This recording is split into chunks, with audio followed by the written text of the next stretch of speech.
Septembre 2016, j'emménage dans mon appartement de fonction, un T4 au premier étage d'une petite résidence de 4 appartements. Seuls 2 sont occupés, un au rez-de-chaussée et un au premier étage, le mien. Celui en dessous du mien est vide et celui à côté du mien, le fameux, est vide aussi. Ce déménagement est un peu particulier. Je quitte ma résidence principale que je vais rejoindre tous les week-ends et je meuble donc spartiatement ce logement de fonction en attendant de m'y installer plus confortablement. Il est donc relativement vide, ce qui fait que ça résonne beaucoup dans les pièces. Cette nuit-là, j'étais seule, car ma fille, à cette époque-là, ne logeait pas avec moi pendant la semaine. Vers 1h du matin, je suis soudainement sortie de mon sommeil par un bruit de quelque chose qui tombe et d'un fracas de verre qui se brise. Je m'assois dans le lit. Je reste quelques secondes sans bouger, sans savoir quoi faire. Je pense tout d'abord à un cambriolage. Mon cœur s'emballe. J'écoute. Rien. Dans ma tête, les scénarios se bousculent. Appeler la gendarmerie, me cacher dans le placard, me cacher sous le lit, attraper mon katana. Et puis je me décide. Je me lève. Je sors de la chambre, toujours dans le noir. Je longe le couloir. Je rentre dans le salon.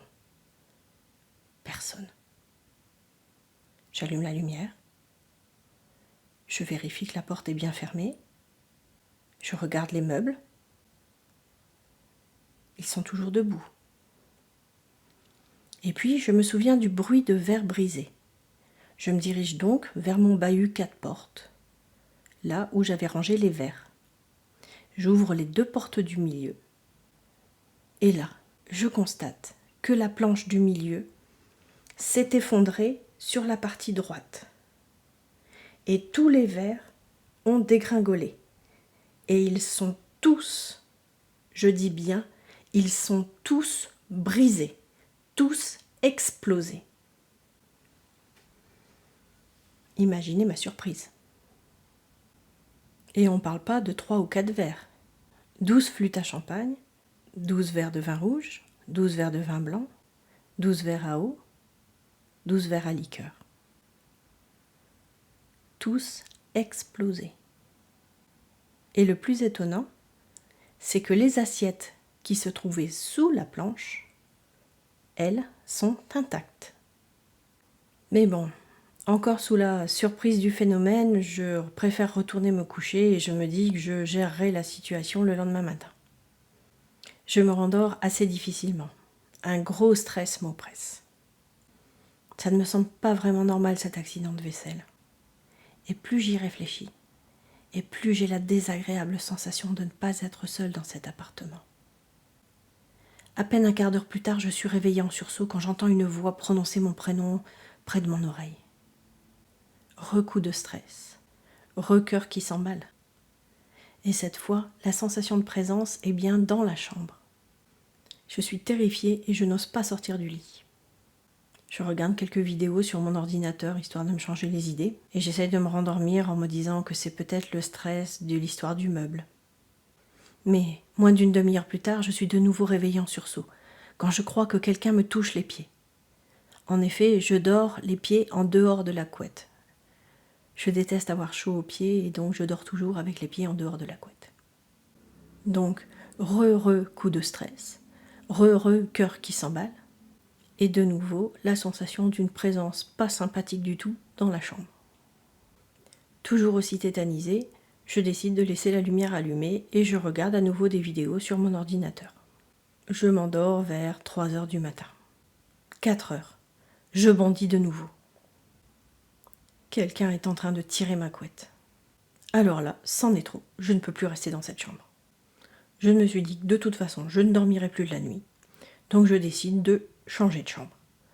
Je prends toutes mes affaires, mon lit, et je m'installe dans la petite chambre qu'il y a juste à côté, qui était en fait le bureau. Donc je change.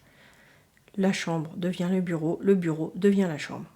À 4h du matin. Mais bon, de toute façon, je ne pouvais plus dormir, et j'étais tellement stressée que de toute façon, il fallait que je fasse quelque chose.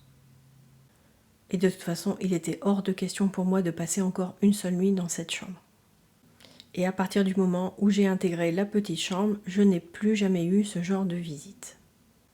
Mais par contre, dans cet appartement, il m'arrivait souvent d'entendre des bruits et d'avoir la sensation qu'il y avait quelqu'un qui m'observait.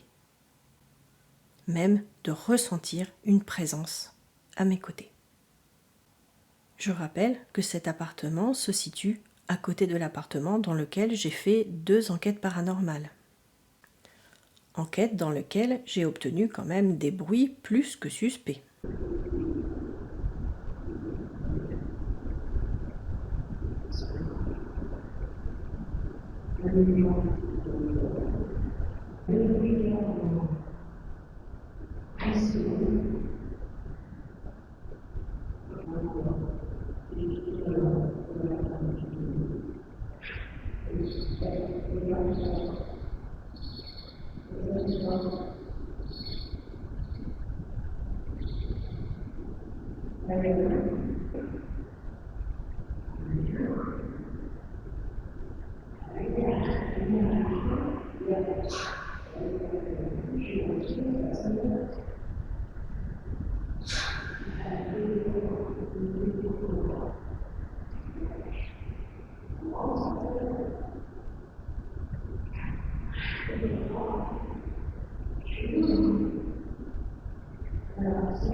J'ai toujours pensé que ce qui était venu me visiter cette nuit-là venait de l'appartement d'à côté. Mais après tout, peut-être que je me suis trompée.